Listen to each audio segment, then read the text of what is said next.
I'm proud to sign this bill honoring the legacy and advocacy of Carrie Ann Lucas, who I met several times. I know our legislators met a number of times, a tireless advocate for those with disabilities. And this bill is really on behalf of parents with disabilities, potential parents with disabilities. Carrie's voice was really a driver for change. And now that Voice for Equity will be enshrined in a Colorado law in the recognition of her efforts, her work, that the disability of a parent or potential guardian should not be the sole basis for denying custody, adoption, foster care, or guardianship of a child. And that was very influential in the letter of the law as it reads today. And we are humbled to recognize that that was not always the case. With this bill, Carrie Ann's legacy will be immortalized in Colorado statutes, in the work of those who continue the fight today, and of parents and prospective parents with disabilities. I want to thank Senator Danielson for her work, and I'll turn it over to Senator Danielson.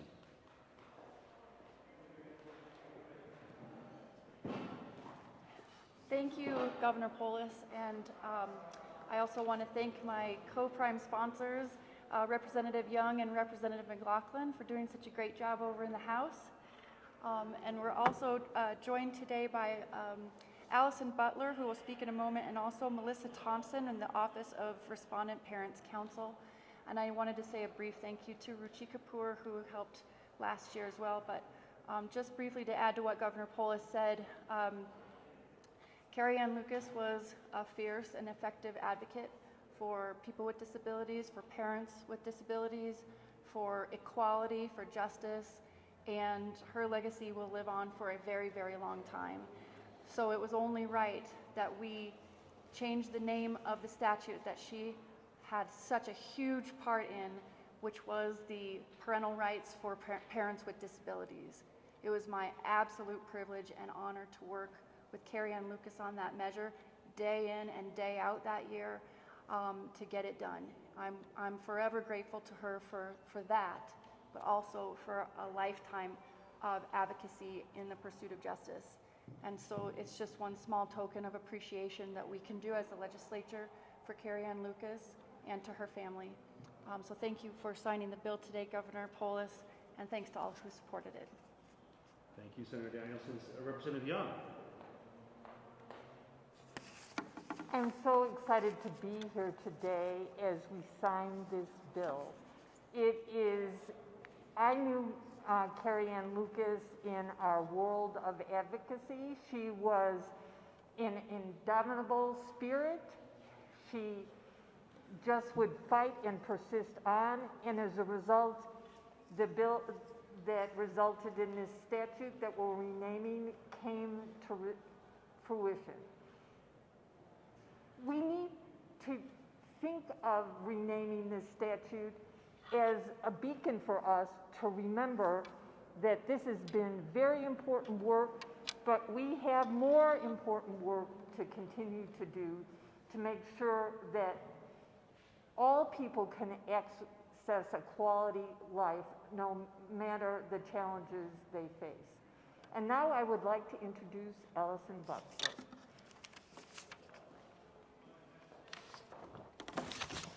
Thank you. On behalf of the Colorado Office of Respondent Parents Council, in conjunction with the Colorado Cross Disability Coalition and Civil Rights Education and Enforcement Center, I want to thank the sponsors, Senator Danielson and Representatives Young and McLaughlin, for bringing this bill, and to our esteemed Governor Polis for signing it into law here today.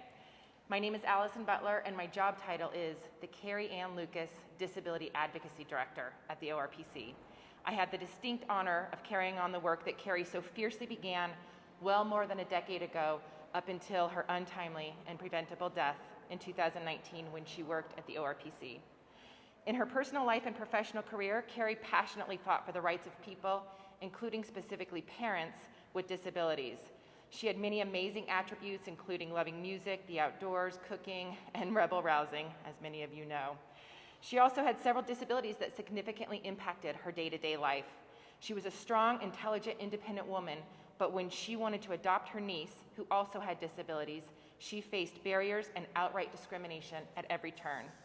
Eventually, Carrie was able to battle the system and ultimately completed her family after adopting 4 children, all of whom had disabilities. Based on her very personal experiences in the system, Carrie made it her life's mission to ensure that other parents with disabilities or would-be parents with disabilities had a better experience in their journey to create, maintain, and reunify their family. She had experienced discrimination as an adoptive parent and understood that 50 to 80% of parents in the dependency and neglect system have disabilities. So in 2018, Carrie, together with Scott LaBarre from the National Federation of the Blind and other disability advocates and legislators, including then Representative Danielson, were able to get House Bill 181104 passed. This bill provided many important tools for parents with disabilities, including prohibiting discrimination against people with disabilities who seek to become foster or adoptive parents, and requiring courts to consider reasonable accommodations for parents with disabilities in the dependency and neglect system before taking action contrary to their ability to parent. Carrie was more than a mother, more than a lawyer, more than a disability rights activist. She was all of these things and more. We at the ORPC are proud to continue her fight to eliminate discrimination against parents with disabilities, and the ORPC and the disability rights community hope that renaming this part of the law the Carrie Ann Lucas Parental Rights for People with Disabilities Act will keep judges, attorneys, state and county agencies mindful of the fact that all people willing to give a child a loving home should have the right and support to do so. Thank you, sponsors. Thank you, Governor Polis. We are honored to be here today. Okay, let's sign it. This one is for you, Carrie Ann.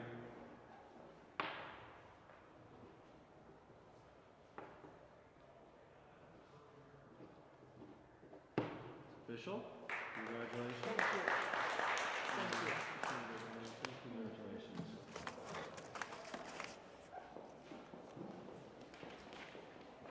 We now have Senate Bill 21075, supporting decision-making agreements. In Colorado, we value independence, and this bill offers an option for adults who are aging or who have disabilities that exist between having no legal supports and full guardianship that has the effect of removing their personal decision-making authority and should be avoided where it can be. Signing this bill into law allows people to ask for help without underwriting their right to make their own life decisions. And a supported decision-making agreement means people have better access to assistance and information from support community members to guide understanding, improve communication. I want to thank Representative Tipper and Representative Young, Senator Gardner, and Senator Janal for the continued bipartisan support for Coloradans who are aging and or have disabilities. With that, I want to turn it over to Senator Janal. Thank you, Governor, and thank you, everyone here as sponsors and who are here to speak. Senate Bill 75 is a very important bill, and what it does is it empowers people. It empowers people with disabilities, and it empowers seniors to get the help that they need to make choices about their own lives, about where they want to live, about what kind of support they want, medical care, as well as who they want to live with or who they want to live with them or where they want to live. This promotes something that we all want to keep, no matter what age or ability we are, and that is independence. That's what Senate Bill 75 is about. It makes supported decision-making agreements a legal option for older adults and people with disabilities. It's their life, it's our life, and they should have the right to make their own decisions in this life. Thank you for the support, and thank you also to Senator Gardner, who was not available today, but I want to thank him for being a co-prime on the Senate Bill 75 as well. Thank you very much. Thank you. We have Representative Tipper. Thank you very much. Thank you, Governor, for your support and for your anticipated signature on this bill. We are so fortunate to have worked on this bill. It was a learning experience for me as well. understanding what supported decision making was, and importantly, why it was important to the disability community. That's probably what I'm most proud of, is that this bill essentially came from the community, and we were able to honor the desires and, as the governor said, the independence, and as Senator Janal said, the empowering principles behind this bill. So I'm grateful again to the governor for his signature, and grateful to the stakeholders who really made this bill possible, who testified, who educated our legislators in both chambers. And we're so happy to have some of those folks here today. And I think before we hear from them, we'll hear from, I believe, Representative Young as well. So thank you again.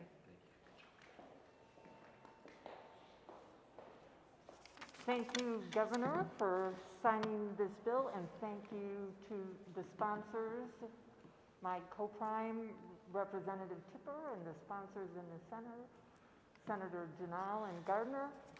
This is a very important bill to me, having worked with students who are aging out of the public school system, who are impacted by disabilities and are looking to pursue a life of independence and autonomy, and this gives them an additional tool to achieve those ends, to find support with trusted individuals, to make decisions about where they live, their work life, how they're going to pay bills, what further education they might have.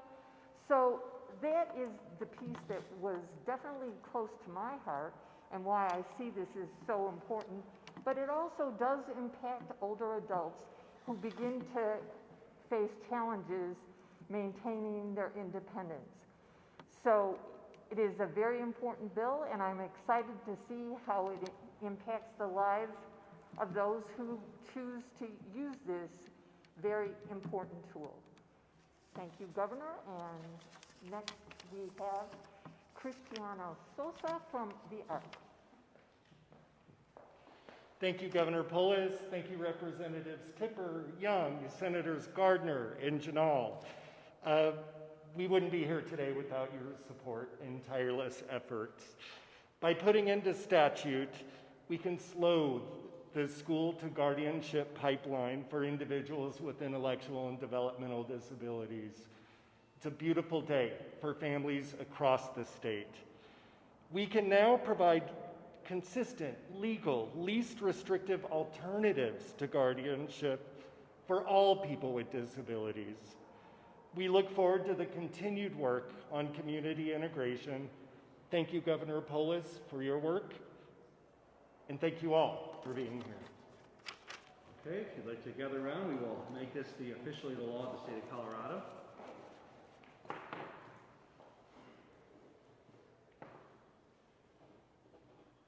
It's officially the law of the state of Colorado. Senator, there you are. Congratulations, everyone.